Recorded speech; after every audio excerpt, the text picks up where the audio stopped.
Welcome to Capitol View on WSIU. I'm Jeff Williams sitting in this week as we take a look at what's making news around the state in Illinois politics. Well, there's officially less than a month left in the spring legislative session. We'll take a closer look at some of the major bills still under consideration and others that may not be, and likely a couple of other topics as well this week on Capitol View. To help lead our discussion are Hannah Meisel, State House and Chicago reporter for Capitol News Illinois, and Brenden State House reporter, also with Capitol News Illinois. Welcome back to the program. Glad to be here. Glad to be here. All right, well, the General Assembly's May 31st deadline is rapidly approaching. There's about 20 or so session days on the schedule over the next 4 weeks or so. What do you expect to be the major focus as the session plays out? Well, Jeff, every year the budget is always kind of the dominant driver of end of May.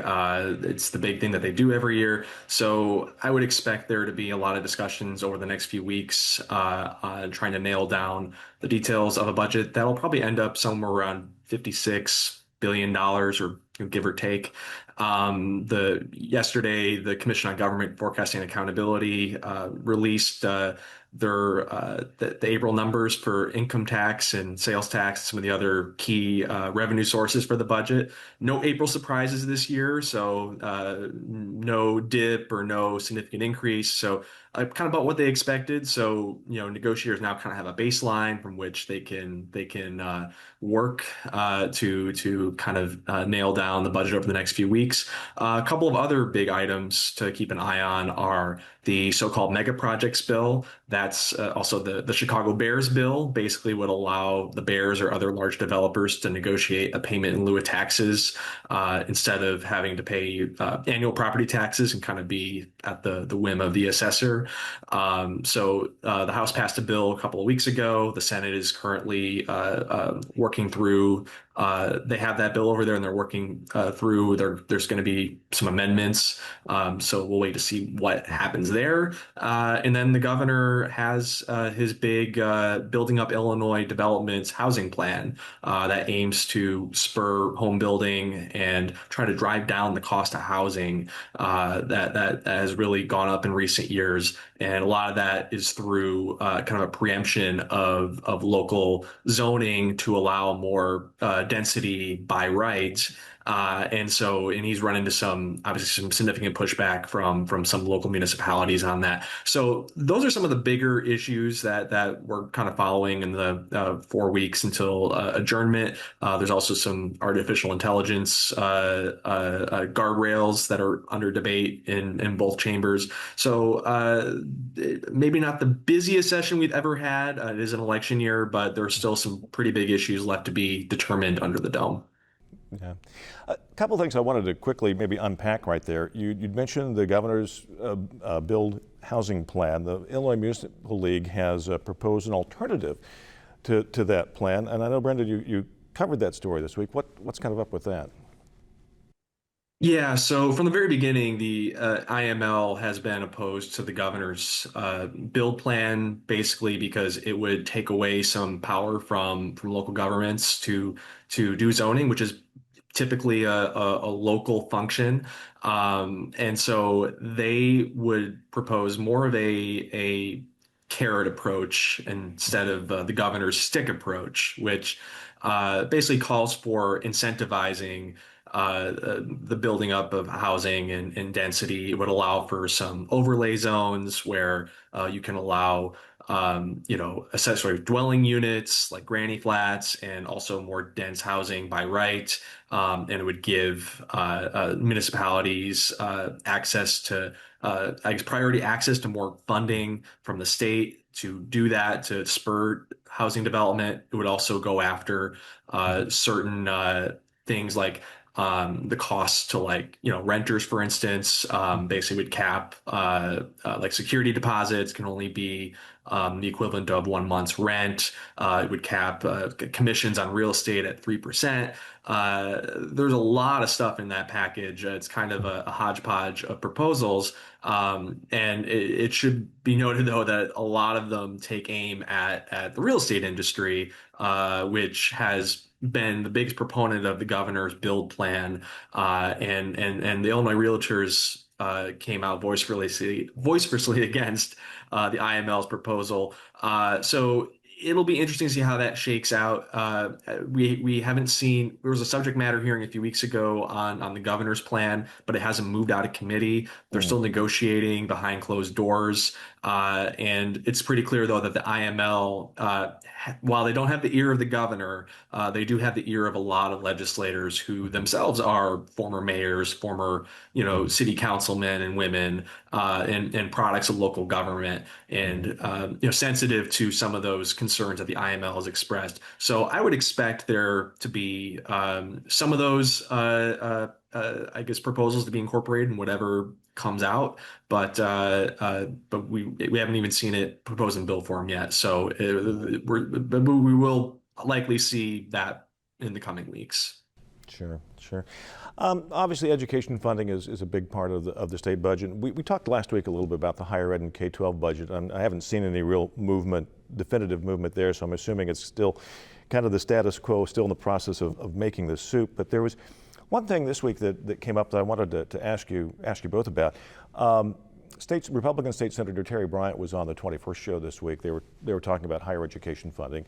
And one of the things that she brought up was the Equitable University funding bill that she would like to see moved to provide needed funding, especially to the state's so-called directional universities. I know there's some opposition to that. Is there any possibility of seeing that thing move out of committee this session? No, I would not expect to see that thing move this year. So this year, the governor basically proposed a flat budget for higher education. The state's public universities and community colleges. This has been an area that they've tried to increase investment, but it's been difficult, kind of crowded out by other budget priorities. And another big factor here too is that the University of Illinois is opposed to this equitable funding plan because they are the most well-funded of all the state's universities. And it's hard to see a proposal moving forward if they don't at least get U of I to neutral. And it's just a tough budget year. I mean, any institution or any group that's asking for a funding increase is probably going to be disappointed this year. And obviously this would be an overtime type of thing, as we've seen with K through 12, which they try to increase by $300 to $350 million every year, the funding for K through 12. But yeah, for higher ed, it's going to have to wait for probably a more flush budget when they can actually dedicate the dollars that would be needed to fund an equitable system. Yeah, having watched the K through 12 equitable school funding revamp legislation go through back in 2017, lawmakers had to wait until the end of the budget impasse that summer for that to actually pass. So I think Brendan's right that it's hard to do when the budget is, extremely stressed. At the same time, of course, the budget stressors are adding to, stressors for K through 12 for higher education. But, this is, waiting is not neutral. Speaking of the budget impasse, that's when we saw these enrollment numbers start to drastically fall because higher education was one of the things that suffered most during the budget impasse. At Eastern Illinois University, for example, in the spring of 2016, campus enrollment was around 7,000. This spring, it is 3,600. That's almost a 50% decrease in the last decade. And it's the same story for all the directional universities. And that is really, really hard for the economy because these are the economic hubs of those regions. Western Illinois extremely hit hard. That part of the state has been jokingly been called by those residents Forgotonia for a long time. And, we're not doing anything to reverse that trend, despite promises from the Pritzker administration, and even when he was campaigning to, revive these rural parts of the state. And, I think that Brendan's right. We're not going to see anything this year, but waiting adds extra pressure. And when you have that, brain drain, it is really, really, really hard to reverse. Yeah. There were a couple of, also this session, there were a couple of constitutional amendments that were making some progress. One was the so-called millionaire's tax. It did not get out of the House. The other would have amended legislative districting guidelines. That one did pass out of the House, but for all practical purposes is now on hold in the Senate. I think it also maybe missed its deadline as well for getting on the November ballot. Speaker Welch and Cook County Democratic Party are pushing the Senate to still act, as well as they've issued, I think, a condemnation of the U.S. Supreme Court for its decision last week regarding the Voting Rights Act.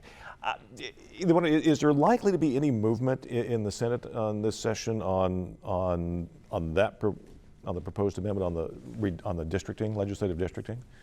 I mean, now that there's not a deadline that we're up against, as you mentioned, we've missed the deadline. It would have been Sunday for lawmakers to get anything on the ballot for voters to, approve on the, a constitutional amendment for those things. Maybe there could be some sort of symbolic hearings in the Senate, but it's going to be very difficult because Senate President Don Harmon all but said, we're not acting on this. And he gave kind of a standard rationale that we want to do this right if we're going to do it at all. One of the things that would have been in that constitutional amendment was taking part of the the Federal Voting Rights Act that's now been all but neutered by the Supreme Court in 3 different decisions since 2013. And insert it into Illinois' constitution. This is, of course, against the backdrop of pressure from President Trump on Republicans all over the country in red states to change, for the first time ever, basically, change their districts in between U.S. Census the 10 years between U.S. Census. Of course, the last time Illinois did redistricting was in 2021. We're now halfway through that 10-year cycle. The earliest that this could really be taken up to do anything meaningful is 2028. But then, of course, we'll have another census in 2030. So I don't know. I'd be interested to hear if Brendan's hearing anything different. Yeah, just to, I guess, piggyback off you, Hannah, the Senate president and folks there that were looking at this language that passed over to the House were really concerned because they were kind of caught off guard by this, not by the Supreme Court ruling per se, but kind of by the reasoning of it and how, basically the language in the amendment kind of was pretty much identical to what was in the Federal Voting Rights Act. And that if that was struck down, then this constitutional amendment, if they put it on the ballot, could have easily been struck down as well. And we're basically hearing nothing this year, but in 2028, there may be a push for Illinois to reopen its maps because, as Hannah said, there's been this mid-cycle redistricting battle where it started in Texas, red states trying to shore up their maps to help the party keep the House, and Democrats responded in kind in California, in Virginia, and in other places. Illinois didn't do that this year. It was kind of late in the cycle to do it, and there wasn't a lot of political will under the dome. But I think there's going to be a lot of pressure from Springfield Democrats to act, from Governor Pritzker to act, especially if you see a lot of these southern states start to redraw their maps to basically draw out these minority majority districts. And Illinois already has a 14-3 map It's kind of a sport to do gerrymandering in Illinois. They drew a very good map for their party. They could probably do a 15-2, maybe even a 16-1 if they get really creative with their cartography skills. And again, it should be noted that the Supreme Court said that you can't draw maps based on race, but you can reaffirm that you can draw maps based on partisan advantage. And Illinois Democrats have been very good at that over the years of drawing maps that advantage their party. And so I don't know about a constitutional amendment just based on what the Supreme Court said. It's one of those things, and the Tribune had a story this week about how Illinois is not going to do an amendment about abortion rights, even though the governor's talked about that as well.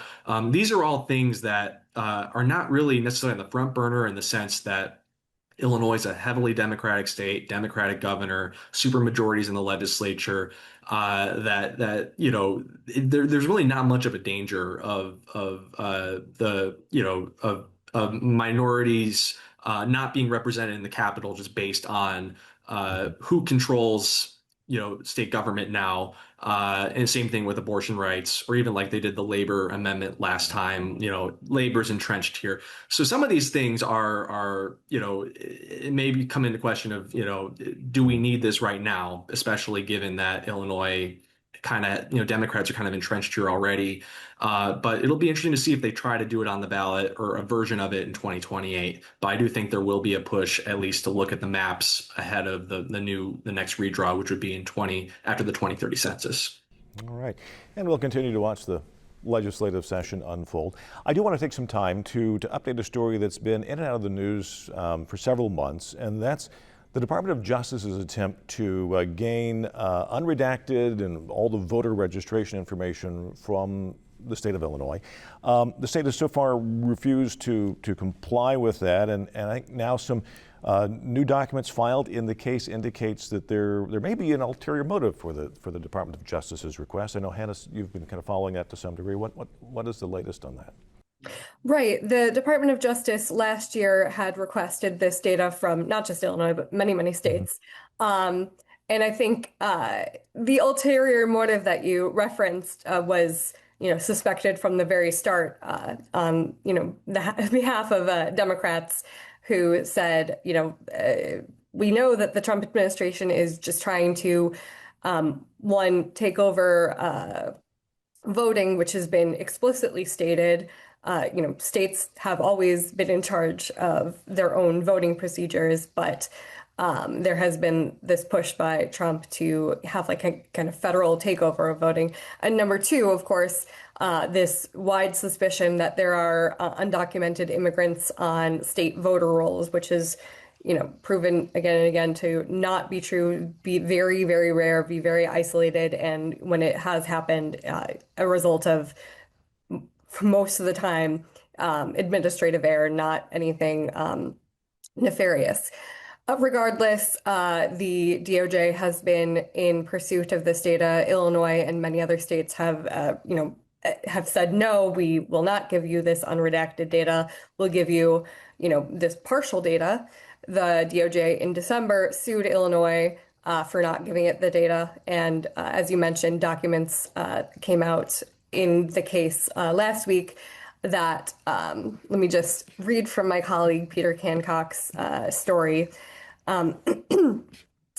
In one of the documents filed in this case from an email from the acting chief of the Civil Rights Division of the DOJ, the voting section rather, quote, appears to suggest how the agency should conceal its intentions when asked why it's seeking states' voter registration databases. Quote, I believe our reply should always be, we will use the data in a manner consistent with federal law and say nothing more. He also, and none of these federal laws require us to give the states information about what we are going to do with the data. No judge will have authority to limit us beyond a promise of federal law compliance.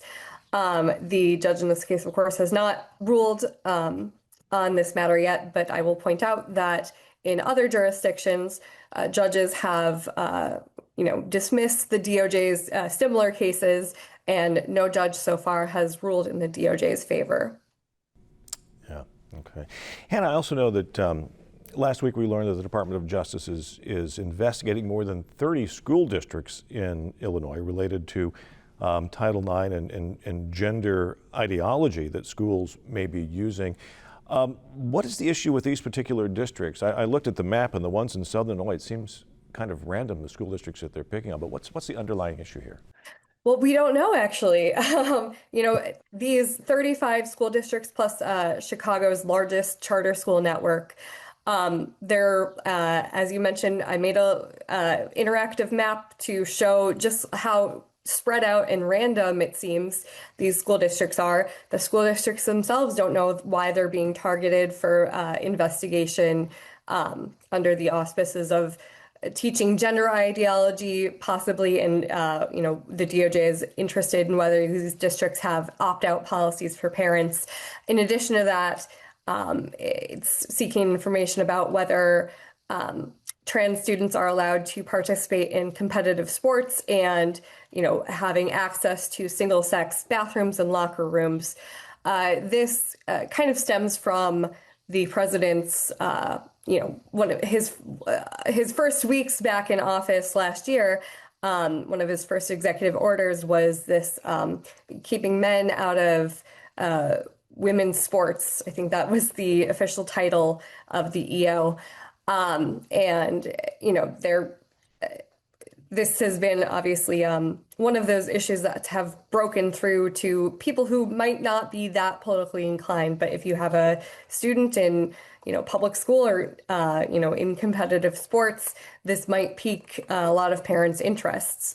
And, the DOJ has not just targeted Illinois in this calendar year. They've targeted dozens of districts in states like Michigan, Oregon, California. The list goes on, but, a lot of the times the school districts don't know why they have been targeted. I will note that in 2019, the governor signed legislation into law that requires, the teaching of prominent LGBT folks in history. This is the same sort of legislation that's also become quite popular in Illinois in the last decade. We have similar, laws for, I believe, Black historical figures, Asian historical figures, Hispanic historical figures. But the DOJ's, letter did not indicate that's the reason why, because these, again, in Illinois, we have something like 800 public school districts. It's one of the most in the country. In these 35, especially these really tiny rural school districts, it's very random, as I said. One superintendent from, I believe, Northwest Illinois did have a theory that these districts seem to be consistent with another list of districts that have participated in a DOJ grant funding program on school safety, things like, metal detectors. But that's not a solid theory, and the DOJ has not said why they're targeting these districts. I have asked and not heard back. All right. In the couple of minutes or so that we have left, what are each of you going to be watching on your what's in your crystal ball on your radar in the weeks ahead here? Well, most immediately, the mega projects bill, the Bears bill. Like I said earlier, the House passed a version a couple weeks ago, but it was by most observers and then quickly confirmed by the Bears and by the governor's office and others involved that it wasn't soup, that it needed work, that this property tax provision that was included in the bill that would basically siphon off 50% of this payment in lieu of taxes to property tax relief might not be workable for the Bears or other developers because it would just heighten the ask from local taxing districts. And at the same time, a report came out this week from the governor's office that showed that if you have, say, like, for instance, a $20 million pilot payment from a large developer, that would equal about maybe $1.29 per taxpayer in terms of a rebate. So the rebate really wouldn't add up to much. So in the Senate, I think they're really working to try to find a way to give meaningful property tax relief to residential property taxpayers, in addition to making this a tool that the bears and other developers want to use and something that works for them so they can get shovels in the ground in Arlington Heights this summer. So Yeah. that is something that I'll definitely be looking for the next couple of All right. weeks. Hannah? I'm continuing to follow the legal fallout from this fall's Operation Midway Blitz. There are two main things I would like to note. In the case of the so-called Broadview Six, the protesters who were politically active, including former congressional candidate Kat Abou-Gazela. The feds last week said they were going to drop the conspiracy charge against them, but that would block defense attorneys' ability from seeing the grand jury transcripts, which they are very, very interested in seeing. Because they want to know what was said to the grand jury that would make them indict these six. And then the other one is the fight to force the Cook County judge to appoint a special prosecutor to investigate and possibly charge federal agents who are accused of wrongdoing, of abuse of power during Operation Midway Blitz. All right. Hannah, I'll let you have the last word. Hannah Meisel, Brenden Moore, both with Capital News, Illinois. Thank you both for joining us this week. Thank you. And thank you for tuning in to Capitol View. I'm Jeff Williams. Have a good week.